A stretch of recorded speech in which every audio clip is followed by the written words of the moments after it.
Wayanad township യാഥാർത്ഥ്യമാകുന്നു.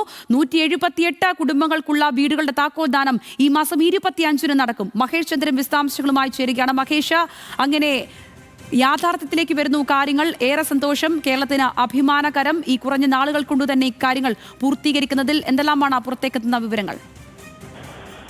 സംഗീത, മുണ്ടക്കൈ ശൂരന്മല ദുരന്തബാധിതർക്ക് വേണ്ടി നിർമ്മിച്ച കൽപ്പറ്റ ടൗൺഷിപ്പിന്റെ ആദ്യഘട്ട ഉദ്ഘാടനമാണ് ഈ മാസം 25-ാം തീയതി നടക്കാൻ പോകുന്നത്. മുഖ്യമന്ത്രി പിണറായി വിജയനാണ് ഇക്കാര്യം അറിയിച്ചിരിക്കുന്നത്.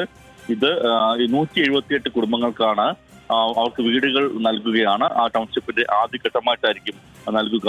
ഇത് വളരെയധികം പ്രയാസപ്പെട്ടാണ് ഈ നേട്ടത്തിലേക്ക് എത്തിയതെന്ന് മുഖ്യമന്ത്രി വ്യക്തമാക്കുന്നു.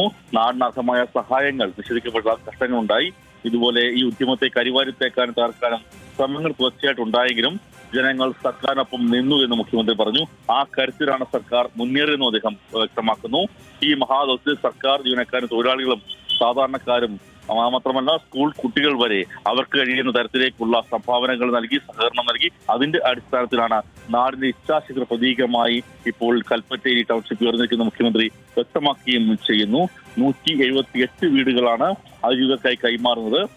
178 പേർക്ക് പട്ടയങ്ങളും വിതരണം ചെയ്യുന്നുണ്ട്. ആകെ 327 പേർക്കാണ് വീടുകൾ നഷ്ടപ്പെട്ടത്. ബാക്കി ഉള്ളവർക്കുള്ള വീടുകൾ അടുത്ത മഴക്കാലത്തിന് മുമ്പായിട്ട് ഭൂമിയും വീടും നൽകി പൂർണ്ണ പുനരധിവാസം ഉറപ്പാക്കുമെന്നും മുഖ്യമന്ത്രി പറയുന്നു. ബാക്കിയുള്ള വീടുകൾ അന്തിമഘട്ടത്തിലാണെന്ന് അദ്ദേഹം സൂചിപ്പിക്കുകയും ചെയ്യുന്നുണ്ട്. സംഗീത. ശരി മഹേഷ്.